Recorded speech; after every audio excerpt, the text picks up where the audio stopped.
Night had fallen over the town of Stillwater, where even the flickering streetlights couldn't erase the deeply ingrained racism lurking within some of its residents. This town was neither large nor remarkable, yet it harbored simmering tensions, ready to ignite at any moment. Inside the rundown bar known as Rusty Nail, Carter Doyle perched on a worn wooden stool, nursing a half-empty beer. He was a white man in his early 30s, muscular and rugged, his face perpetually hardened by a scowl. Carter had no stable job. He survived mainly by working as a debt collector and dealing in illicit goods. But the most dangerous thing about him wasn't his rough exterior. It was the hatred and deep-seated racism festering in his mind. He never bothered to hide it. To Carter, black people were nothing more than inferior, undeserving of anything good in life. He didn't believe in equality, nor did he want to see anyone rise above him, especially those he deemed as having no right to do so. Tonight was no different, as he sat drinking with his friends, chatting about shady business deals. The bar's door swung open. A man walked in tall, broad-shouldered, and dressed in a sharp black suit. That man was James Holloway. James carried himself with quiet composure, each step exuding confidence. His sharp eyes scanned the room as if assessing everything in an instant. He didn't belong here, at least, not in Carter's mind. Narrowing his eyes, Carter glared at James, a wave of irritation rising in his chest. He despised men like this, black men who dared to step into spaces that were, in his eyes, meant for white people. But what bothered him even more was how James carried himself. Polished, refined, and self-assured, an image that clashed completely with what Carter believed a black man should be. Scoffing, he slammed his beer down on the table.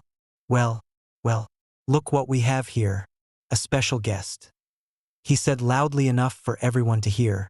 James didn't respond. He simply made his way to the bar and ordered a whiskey. But Carter wasn't about to let it slide. He pushed himself up from his stool and sauntered over. "Hey, I don't think this bar is meant for your kind," Carter sneered. James took a sip of his whiskey, not even bothering to glance in Carter's direction. "If there's a rule that says I'm not allowed in, then by all means, show me." James' calm response made Carter's face flush with heat. He wasn't used to being ignored, especially not by someone he considered beneath him.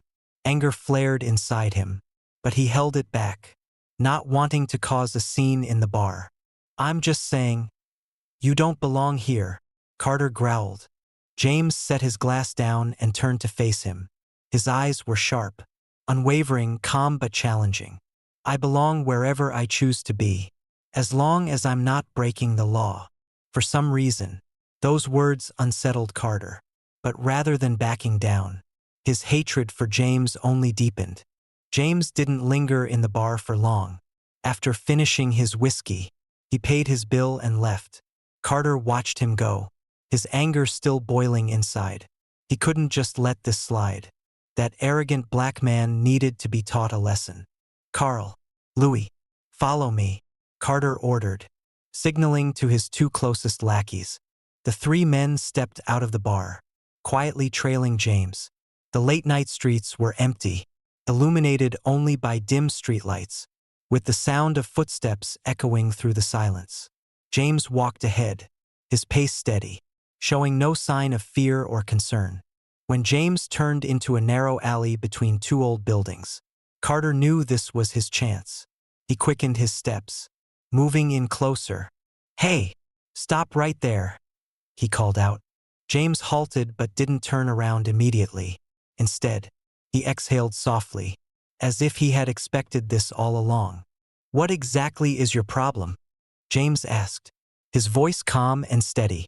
Carter smirked. "My problem? My problem is that you don't know your place." Without waiting for a response, Carter lunged forward, throwing a powerful punch aimed straight at James' face. But what happened next took him completely by surprise. James dodged the strike effortlessly. Carter, thrown off balance, stumbled slightly but quickly regained his footing. Undeterred, he charged again, this time swinging both fists, determined to bring James down. James, however, reacted with precision. With one swift, controlled movement, he caught Carter's arm, twisted it, and slammed him hard onto the ground. Pain shot up Carter's spine as his back crashed against the cold cement. Carl and Louis froze, startled by how quickly their boss had been taken down. But their pride wouldn't let them back away. Gritting their teeth, they rushed in. James merely shook his head before taking them down just as easily.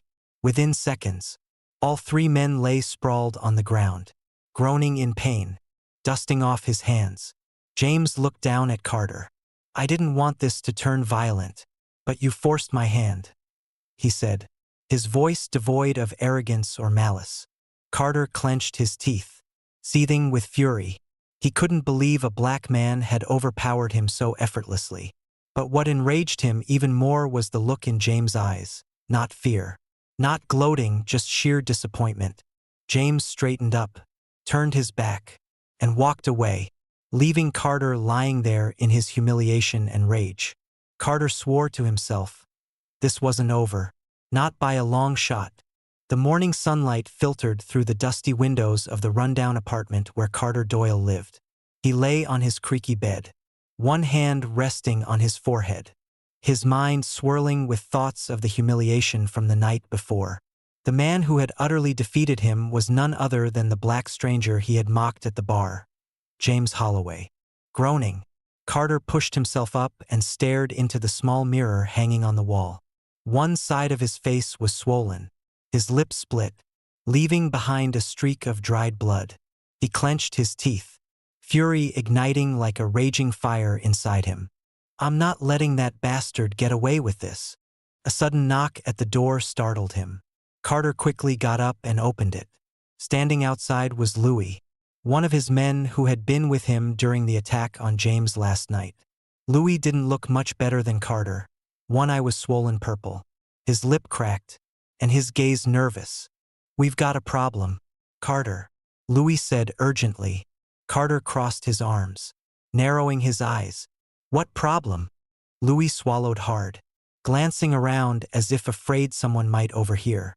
"The cops are investigating the alley fight. Someone reported it. They're looking for witnesses." Carter stiffened. He hadn't expected this to blow up so quickly. In Stillwater, fights like that weren't uncommon. Besides, the local police rarely cared about such incidents, especially when the victim was black. "We'll be fine, right?" Carter said, his tone regaining confidence. "Half the department is on our side. They're not going to dig into this."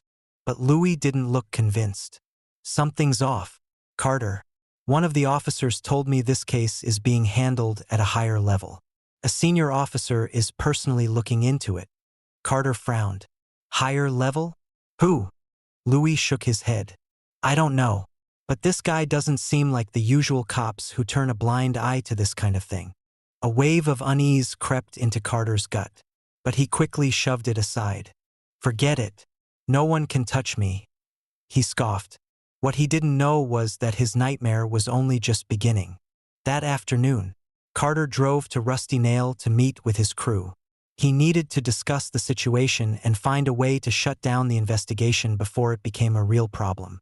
As soon as he stepped into the bar, he noticed a stranger sitting in a shadowy corner, watching him with sharp, calculating eyes.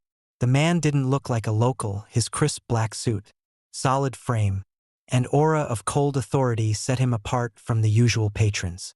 Something about him felt off, but Carter ignored it. He made his way to the bar, ordered a beer, then turned to his men. "We need to find out who called the cops," he said, his voice low but threatening. "No one's taking me down over some dumb black bastard. I heard there's a woman who saw it from her apartment window," Louis murmured. "We're trying to track her down." Carter nodded, a smirk forming on his lips. "Good. I'm not letting this get out of hand." Suddenly, a deep voice spoke from right behind him. "I think you should be more careful, Doyle." Carter stiffened and spun around. It was the stranger from the corner. The man slowly stood up and walked toward Carter's table. "What the hell?" Carter scowled, glaring at him. "Who the fuck are you?" The man didn't answer immediately. He reached into his pocket, pulled out a cigar, lit it with deliberate ease, and took a long drag before speaking. "You don't know me," he said, his voice calm but laced with authority.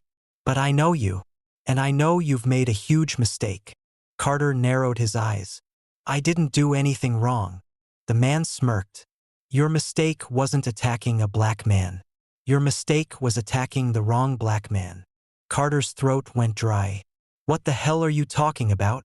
The stranger took another step forward, leaning in close, his gaze locking onto Carter's.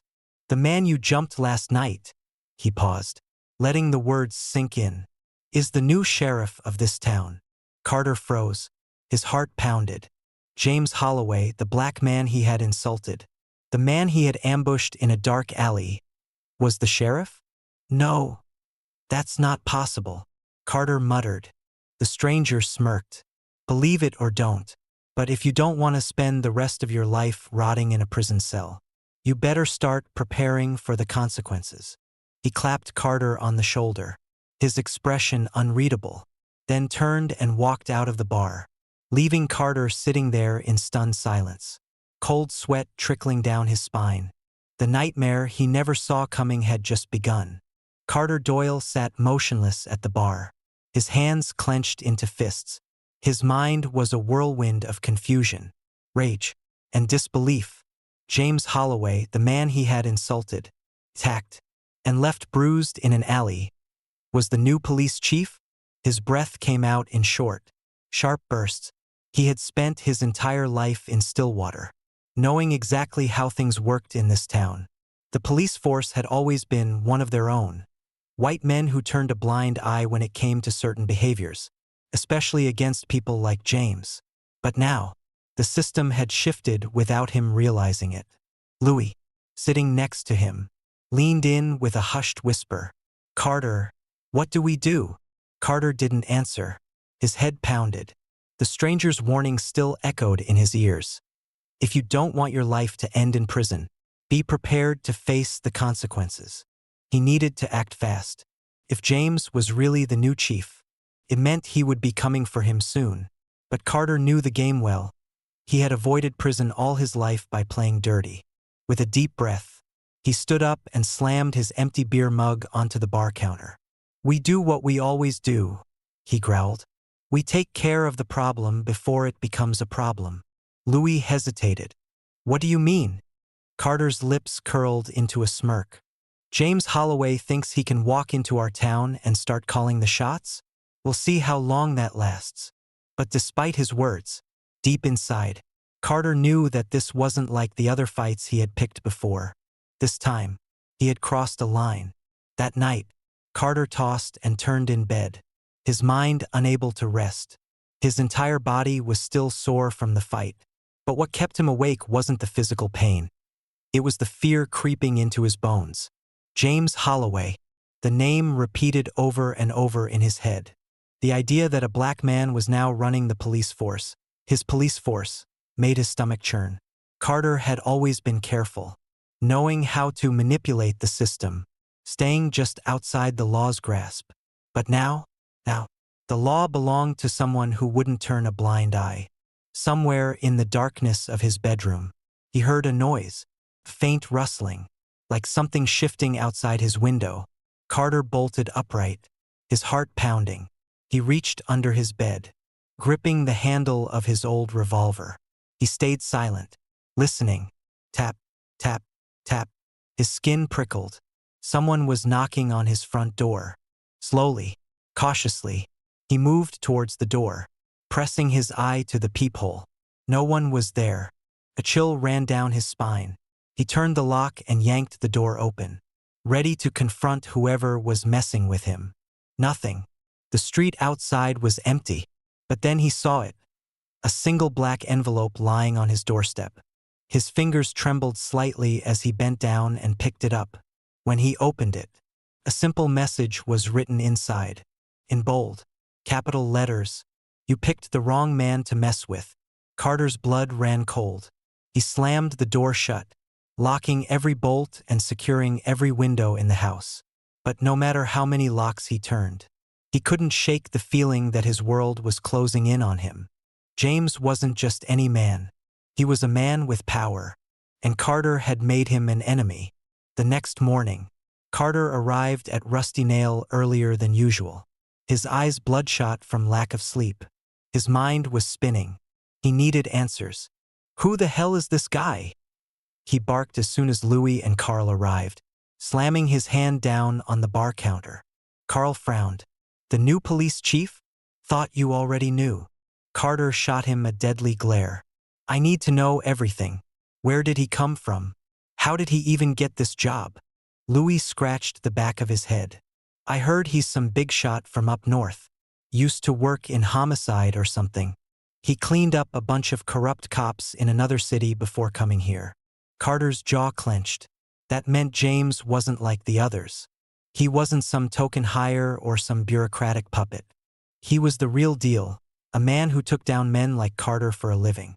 Carl continued. "And get this, rumor is, the mayor personally picked him for the job. Said it was time for a new era in Stillwater." A new era? Carter wanted to laugh. As far as he was concerned, Stillwater had always belonged to men like him, and it always would, unless James Holloway actually planned to change things. A wave of unease settled in Carter's stomach.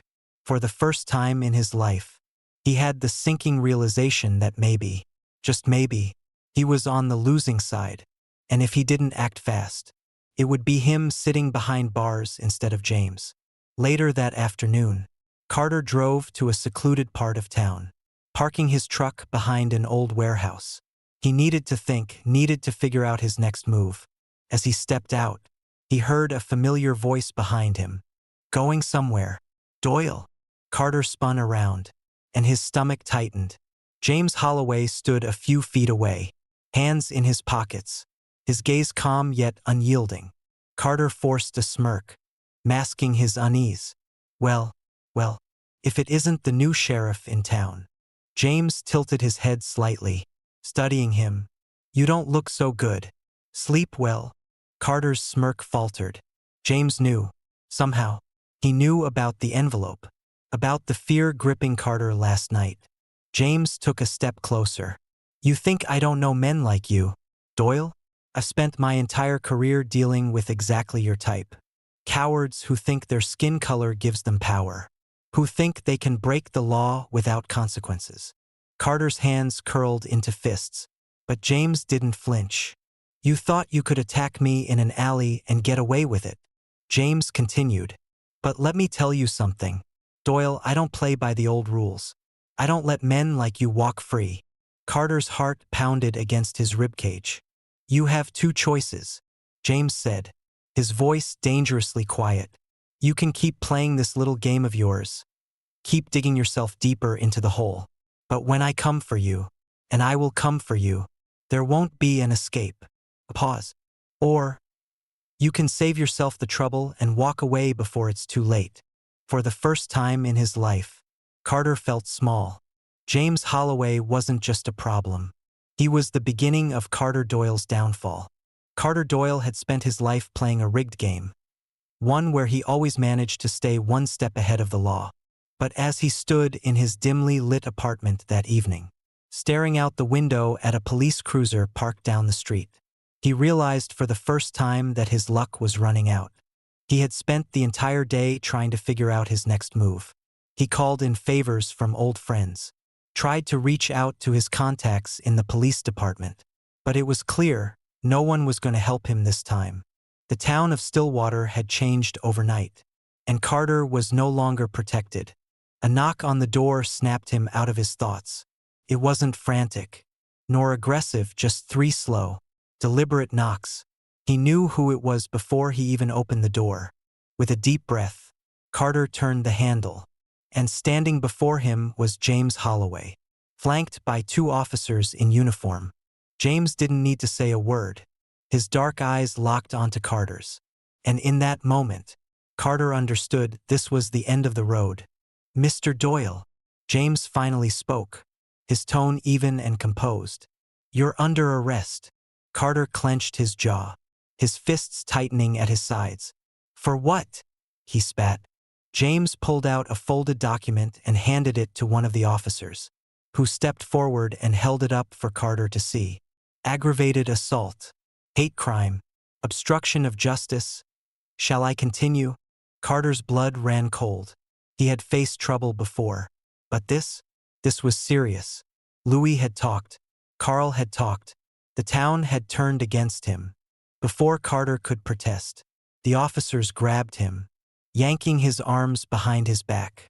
The cold steel of handcuffs clicked into place around his wrists. You're making a mistake, Carter growled as they led him out of his apartment. James, standing in the doorway, simply replied, No, Doyle. The mistake was thinking you could get away with this. As Carter was pushed into the back of the police car, the weight of reality crushed him. For the first time in his life, he wasn't the hunter. He was the prey. Carter had spent time in holding cells before. He had been through his fair share of interrogations and late-night run-ins with the police. But this was different. This wasn't some drunk and disorderly charge. This wasn't some minor offense he could brush off. As he sat on the metal bench in the cold, gray cell, he felt a gnawing unease settle into his bones. Across from him sat two black men, both watching him with amusement. One of them, tall, muscular, and covered in tattoos, leaned forward with a smirk. Well, looks like the mighty Carter Doyle finally got himself locked up, he said, shaking his head. Never thought I'd see the day. Carter ignored him, staring at the floor. Not so tough now. Ha! The man continued. What happened? Thought you were untouchable. The second man chuckled. Ain't it funny how the world works? You spent years terrorizing people. And now, look at you. Carter felt his hands twitch. He wanted to fight back, to throw a punch, to assert his dominance like he always did. But he didn't, because deep down, he knew they were right. He had thought he was untouchable. And now, he was just another inmate waiting for his fate. The next morning, Carter was taken from his cell and led into an interrogation room. He expected some rookie officer to come in, maybe try to get him to confess or cut a deal. Instead, James Holloway walked in. Carter tensed as James sat across from him, placing a thick file on the table. The silence between them was heavy, suffocating. After a moment, James opened the file and slid a photograph across the table. Carter's stomach twisted. It was a picture of a young black man, beaten, bruised, his face nearly unrecognizable. You remember him? James asked, his voice eerily calm. Carter stared at the image. He didn't want to admit it, but yes, he remembered. That's Devin Marks. James continued. 5 years ago, you and your friends beat him so badly that he had to be hospitalized for weeks. You walked free. He never did. He took his own life a year later. Carter swallowed, his throat dry. He did remember. James slid another photo forward. Or how about this one?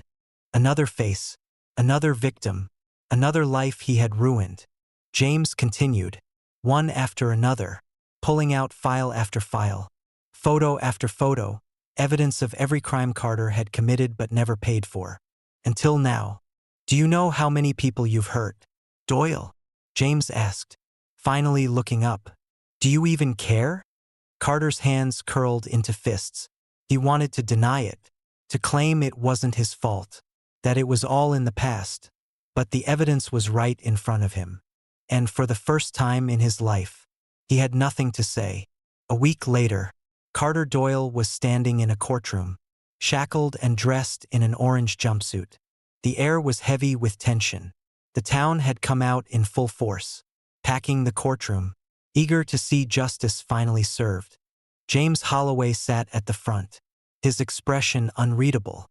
But Carter knew James had won. The trial moved swiftly. The prosecution had overwhelming evidence. Witnesses came forward, people who had been too afraid to speak before. Devin Marks' family sat in the audience, their eyes burning into Carter, reminding him of every sin he had ever committed. When the verdict was read, guilty on all counts, Carter felt something he had never felt before. Fear. He was sentenced to 20 years in prison, with no possibility of parole.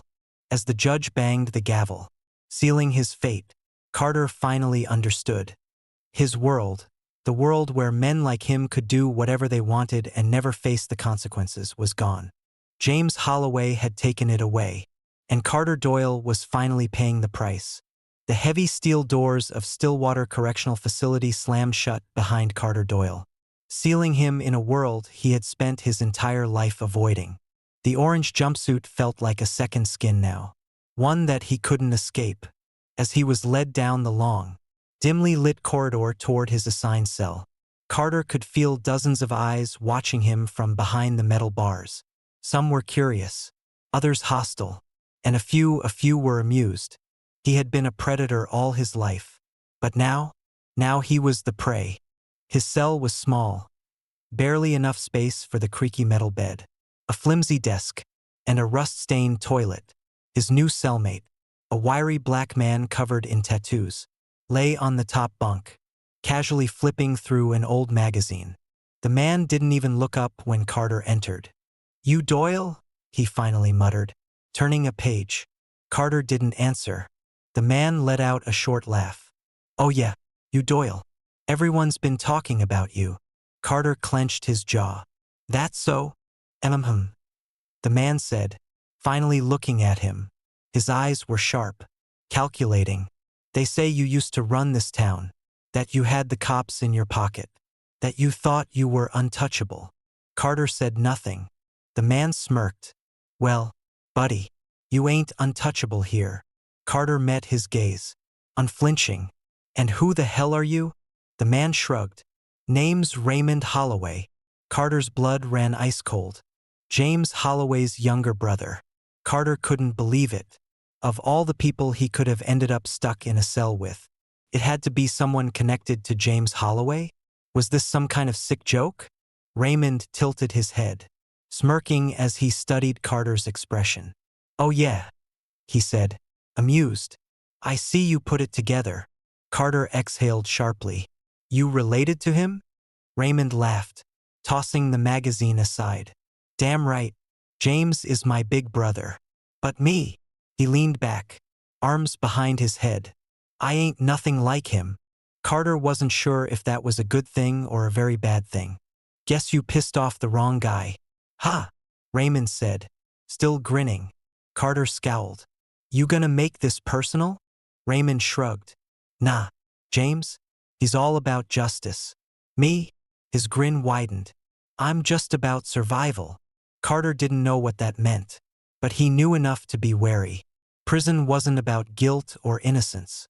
It was about power. And right now, Carter had none. The first few days in Stillwater Correctional were hell. Carter had been the big man in town, the guy who called the shots, who could walk into any bar and say whatever the hell he wanted without consequence. But in here, his past followed him like a shadow. The black inmates hated him.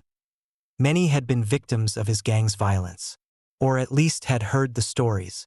The white supremacist groups, the very people he had once thought would protect him, wanted nothing to do with him. "You ain't one of us."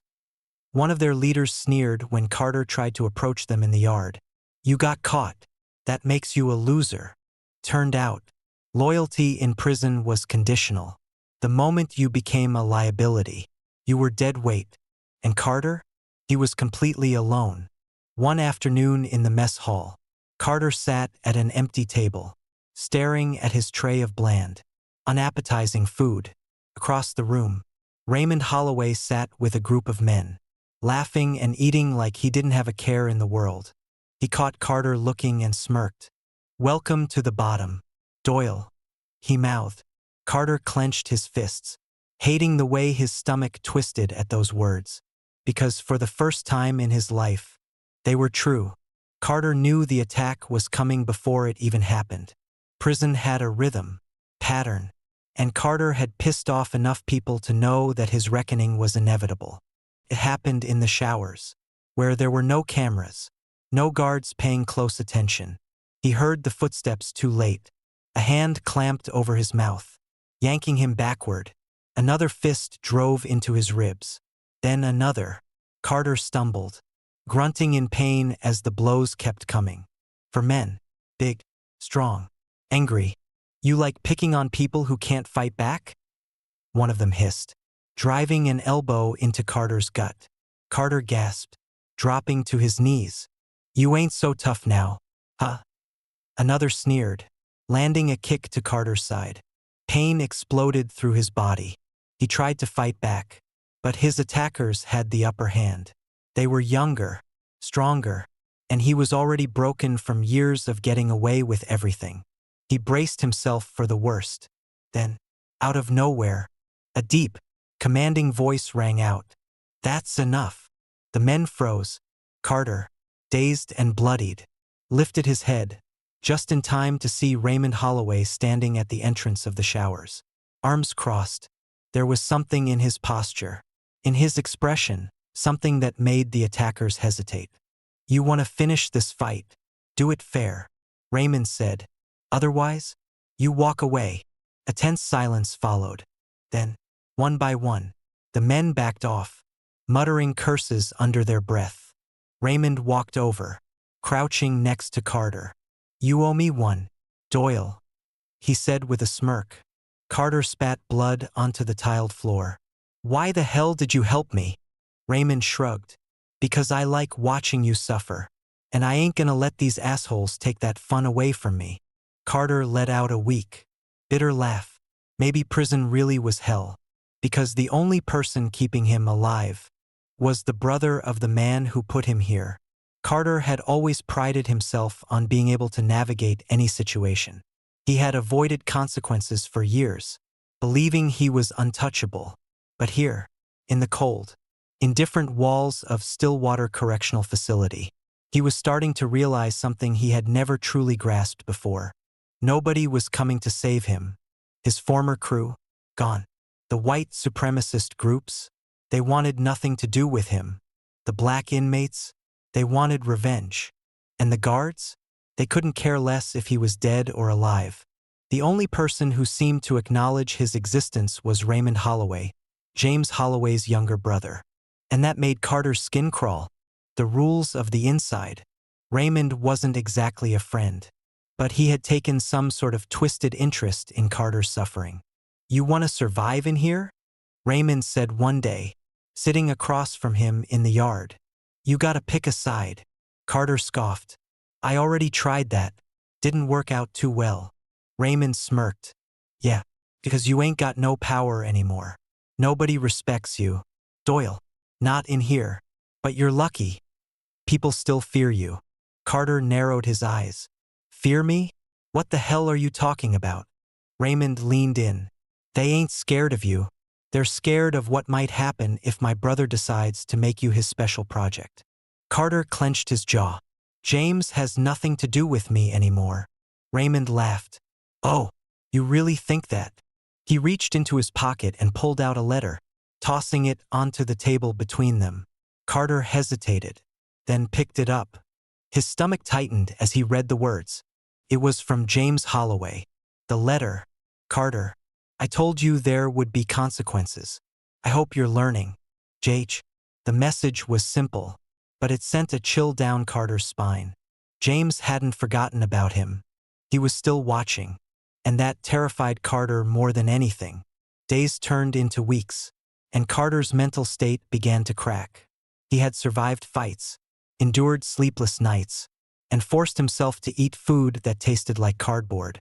But what he hadn't prepared for was the weight of guilt. At night, in the suffocating silence of his cell, he saw their faces. Devin Marks, the man in the alley, the countless people he had terrorized, beaten, and destroyed. He had spent his entire life believing he was stronger than them, that he had the right to do what he did. But now, he was them. Now, he was the one being watched, judged, and hunted. He was the one with no power, and it was eating him alive. Raymond's offer. One evening, as Carter sat alone in the corner of the mess hall, Raymond slid into the seat across from him. You're looking worse every day, Doyle. Carter exhaled sharply. What the hell do you want? Raymond studied him for a moment, then leaned forward. I got a way out for you. Carter's heart skipped a beat. What do you mean? Raymond smirked. My brother ain't the only powerful person I know. I got connections too. You want to make it out of this place in one piece? You work for me now. Carter stiffened. I'm not running errands for you. Raymond laughed. Nah, you got it wrong. I don't need muscle. I need information. You spent years in the criminal underworld. Doyle, you know things. You talk to the right people. And I make sure nobody lays a hand on you. Carter hesitated. He hated the idea of owing anyone anything, especially a Holloway. But survival? That was more important than pride. He nodded. Fine. I'm in. Raymond grinned. Smart choice. But deep down, Carter knew he had just made a deal with the devil. Months passed. Carter adapted. He kept his head down. He learned who to talk to and who to avoid. He fed Raymond information, small pieces at first, things that didn't matter. But the more he talked, the more he began to see the bigger picture. Stillwater Correctional wasn't just a prison. It was a breeding ground for corruption. Guards were taking bribes. Prisoners were being used as pawns in political games. And somehow, James Holloway was still pulling the strings. The turning point. One night, Carter was pulled from his cell and taken to a private meeting room. He expected to see Raymond. Instead, sitting across from him was James Holloway. Carter's throat went dry. You've been busy, James said, folding his hands on the table. Carter didn't respond. James tilted his head. You've seen how things work now, haven't you? How the people you thought had your back would throw you to the wolves in a heartbeat. Carter clenched his jaw. What do you want from me? Holloway? James leaned forward. I want to know if you're ready. Carter frowned. Ready for what? James stared into him, not with hatred, not with anger, but with something far more dangerous. Expectation. To change, James said. Carter felt something in his chest twist. James wasn't here to gloat. He was here to give Carter a choice. For the first time in his life, Carter Doyle didn't lie. He didn't make excuses. He didn't run. He took a deep breath, looked James Holloway in the eye, and asked, How? James nodded, as if he had been waiting for this moment. You start by telling the truth, he said. And so, Carter did. He talked about every crime he had committed, every person he had hurt, every deal he had made. And as he spoke, something inside him began to shift. He wasn't trying to escape his past anymore. He was facing it. For the first time, Carter Doyle wasn't running from justice. He was seeking it. And as James listened, his expression unreadable, Carter knew this was only the beginning.